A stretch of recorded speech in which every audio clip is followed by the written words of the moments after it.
And by the time I was 51, and another example here of what we were just talking about, I was on my deathbed with a rare disease. It's pernicious anemia, and it's a slow death of starvation. It used to be years ago that people would just die around 40 or 50 and nobody knew any different. But it started in me, apparently quite rare once we found out what it was, at 34 years old. So I was slowly dying and then going into remission until I was 51. Okay, now let me just okay. Just want to switch hands because that actually makes noise in the recorder. Okay. It's amazing how difficult it is to hold your hand up for 10 minutes at a time. That's right. But okay, now this, excuse me, it sounds kind of like as you were saying that around 30 you started to delve into yourself, the pernicious anemia, and I kind of feel like that's maybe the beginning of a chapter, and you correct me if I'm wrong, but from us talking, it kind of sounds like that's a beginning of a chapter of self-discovery, physical and emotional. Yes. That I would be very interested to hear how it all fit together. Because for one thing that occurred to me as you were talking, all of the hypnosis and the Rolfing and everything, okay, if you were 30 at that time, that would be like around the 60s that you were looking into this? It was just around early 70s. Oh, okay. Early 70s, and it was, and there was a lot going on, a lot of courses and whatnot that came up along the coast from California. I didn't do any of those. I'm a very private person. I don't ever need to belong to a group or a church or anything like that to know what I need. Mm-hmm. Do I need to change some of my ways? I'm one of those people that senses myself and what's working and what doesn't, and that's because I listen. And I don't follow the crowd. I've always been a person that was popular, and I think part of it is that I'm accepting of all types of people. I don't care the color, the religion, or anything else. What I do care about, and I have one very strong bottom line with that, and that is that we have no right to harm another being. I broke the cycle of abuse in that journey of mine in self-discovery. How so? Well, my father was an alcoholic in denial. I was told I wasn't smart, that I couldn't go to school after grade 12, that I would only become a mother. And so, you know what that does to young children in their self-esteem. It must have been very hard. Very, very difficult. And yet I was always reading, and I was always developing things and reading books indoors and then running outside, and loved all the weather in Canada because I've lived all across Canada parts of my life. And when I was little, I would find a mud puddle, and I would go and I'd make a little village in it and climb trees and just love it. And yet people would say, "Oh, get real, Diana. You're an idealist, you live in a fantasy world." And I go, well, if this is what the world is about, I don't like it here very much, because people are competing, they're hurting each other, they're not talking, they're not telling their truth to one another, because basically I don't think too many people tell their truth to themselves. That's true. I think I quite agree with you on that. Thank you. So, would it be possible to describe your journey of self-discovery and breaking this cycle of abuse? I'm wondering, I think a lot of people would be interested in the steps that you took, how you were reacting to what happened, because it's a process, right? It's not like you wake up one day and go, "Oh, I'm okay now." No, because a lot of people say to me, "Oh, you're so lucky, Diana. It's easy for you. You're so talented." And then they'll say, "You're very disciplined." And I believe very much so that discipline of the right kind, of the healthy kind, is so important. Not that other kind of discipline, like you do as I say or else, not coming from a threatening place. But I I'm very independent in nature. I have, as I said earlier, never followed the crowd. I question everything. And so as a young girl, I didn't do a lot of what the others girls did. Even one night, I remember, this is kind of funny, I still remember it. Elvis Presley was in town, and everybody was going, you know, and I wanted to go too because I was such a rock and roll girl, you know, and all of that, and loved to dance. But I didn't want to go because they all acted so silly. They were like little groupies, you know. And I've never been one of those. But anyways, at the last minute, I decided, well, I'll go with them. But I'm just going to kind of, you know, stay in the background. And so what I ended up doing, and this is where I think it's important to listen to what it is you need as an individual. They were all yelling and screaming, and they were all in the big crowd. And me, I took off down the stairs and through the back area and whatnot, and ended up on the stairs on the stage and met Elvis Presley. Did you really? Yes, I did.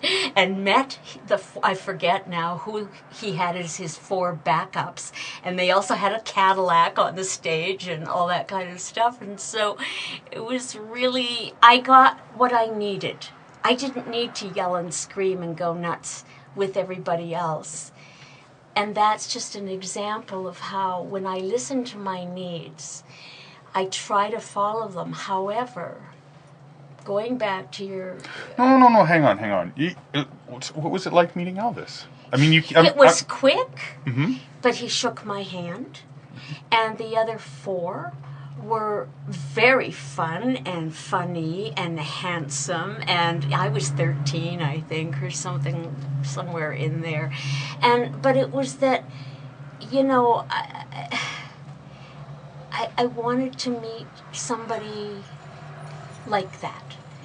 It taught me something. Well, what was that? Well, I don't like... what is the word I'm looking for? Sensationalism. I don't like pedestals. I think all of those things are very dangerous. I mean, even now I have young people saying I'm a great mentor, and I don't feel comfortable with that word, simply because I think that adulation of any kind can be a very dangerous thing. And besides, you don't want somebody to be mimicking you. Here's an example back to the part where I start to really research myself. I went back into modeling, and I was a teacher at Blanche Macdonald in Vancouver, and I finally found something of my own in the arts, and that was a fiber artist. Fell in love with it completely. I had been looking and looking, what am I going to do with my hands, you know? And in New Zealand, I saw a spinning wheel and went, oh my God, I could make a thread. And if I make a thread, it can go on forever. And I came home, and to make a long story short, I learned how to spin very quickly on my own. I got an Indian spinning wheel, and then I went to a fiber art school in North Vancouver for 3 years and apprenticed with a German teacher for 6 months. Nothing else mattered to me at that point. It was exactly what I was looking for. I didn't know why at that time. And catch me on that a little later down the road, because as you said, it is a journey. And it doesn't all come at once. Why I went nuts over that at that time, I have no idea, except that I was so grateful to have something that I connected with. Not what people were telling me to connect with, but what made me passionate, excited, creative, happy. And so when I started teaching at Blanche Macdonald at that time, I was a runway model, but not tall enough to go the big time. So I made high fashion clothes instead for high fashion boutiques and Neiman Marcus down in the States and things like that. But as a teacher, I remember the very first lesson I gave. I walked into the classroom of about, 12 students. And I said, well, you might not like me after this session, but I said, you're not allowed to look at a magazine while you're in my class. And it was like, a little buzz. And I said, and the reason is, I want you to start being aware of who you are, not looking externally, which most people do.